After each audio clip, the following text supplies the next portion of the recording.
Iran থেকে ছোড়া একের পর এক ব্যালিস্টিক ক্ষেপণাস্ত্রের আঘাতে ইসরায়েল জুড়ে আতঙ্ক ছড়িয়ে পড়েছে। 40 মিনিট সময় ধরে চালানো এই ধারাবাহিক হামলায় মোট 15টি ক্ষেপণাস্ত্র ছোড়া হয়েছে বলে প্রাথমিকভাবে জানিয়েছে ইসরায়েলি সেনাবাহিনী IDF। টাইমস অফ ইসরায়েলের প্রতিবেদনে বলা হয়েছে, হামলার সময় তেল আবিব, হাইফা ও আশদোদ সহ ইসরায়েলের বিভিন্ন শহরে সতর্কতা সংকেত বাজতে থাকে। জনগণকে বোমা শেল্টারে আশ্রয় নিতে বলা হয়। IDF এর হোম ফ্রন্ট কমান্ড পরে জানিয়েছে, পরিস্থিতি আপাতত নিয়ন্ত্রণে এবং জনগণ বোমা শেল্টার ত্যাগ করতে পারে। ইসরায়েলের দক্ষিণাঞ্চলে একটি কৌশলগত বিদ্যুৎ স্থাপনার কাছে ক্ষেপণাস্ত্র আঘাত হানলে আশেপাশের বেশ কয়েকটি শহরে বিদ্যুৎ বিভ্রাট ঘটে। ইসরায়েল ইলেকট্রিক কর্পোরেশনের বিবৃতি অনুযায়ী ক্ষয়ক্ষতি মেরামতের জন্য দ্রুত শুরু হয়েছে এবং পরিস্থিতি নিয়ন্ত্রণে আনতে সেনাবাহিনী ও জরুরি বাহিনীর সমন্বয়ে কাজ চলছে।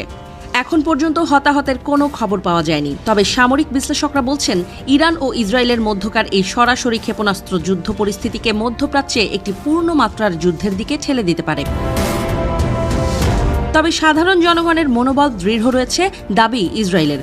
অনেকেই নিরাপদ কক্ষে পরিবারের সঙ্গে অবস্থান করে ধৈর্য ধরে পরিস্থিতি মোকাবেলা করছেন। জরুরি সেবাদানকারী সংস্থা ম্যাগন ডেভিড অ্যাডাম জানায়, তারা বিভিন্ন এলাকায় সক্রিয় রয়েছে এবং আহতদের সেবায় প্রস্তুত। ইসরায়েলের সরকার এবং প্রতিরক্ষা বাহিনী জনগণকে শান্ত থাকার আহ্বান জানিয়েছে এবং যে কোনো জরুরি পরিস্থিতিতে হোম ফ্রন্ট কমান্ডের নির্দেশনা মেনে চলার অনুরোধ করেছে। অন্যদিকে ইসরায়েলি বিমান বাহিনী পাল্টা জবাব হিসেবে তেহরানে ইরানের সামরিক স্থাপনাগুলোতে নতুন করে একাধিক বিমান হামলা চালিয়েছে বলে নিশ্চিত করেছে IDF। এই হামলার ব্যাপারে বিস্তারিত তথ্য প্রকাশ না করা হলেও সূত্র জানিয়েছে, তা মূলত গোপন ভূগর্ভস্থ ঘাঁটিগুলোতে লক্ষ্য করে চালানো হয়েছে।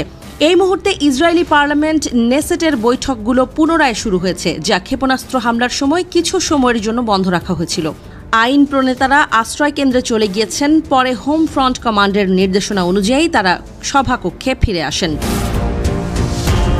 এদিকে ফরাসি নাগরিকদের একটি দল রাতের বেলায় তড়িঘড়ি করে জর্ডানের মাধ্যমে ইসরায়েল ত্যাগ করে ফ্রান্সে ফিরেছে। তারা প্যারিস অর্লি বিমানবন্দরে পৌঁছে আত্মীয় স্বজনদের সঙ্গে আবেগঘন পুনর্মিলনে মিলিত হন। এই চিত্র সারা বিশ্বের গণমাধ্যমে উঠে আসে।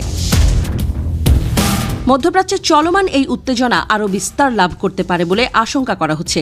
যুক্তরাষ্ট্রের প্রেসিডেন্ট ডোনাল্ড ট্রাম্প এক বিবৃতিতে জানিয়েছেন, মার্কিন বাহিনীর ইরান চালানো আঘাত মূলত ভূগর্ভস্থ সামরিক স্থাপনাগুলোর ওপর এবং তা ছিল অত্যন্ত কৌশলগত। পাশাপাশি তিনি শাসন ব্যবস্থার পরিবর্তনের ইঙ্গিতও দেন।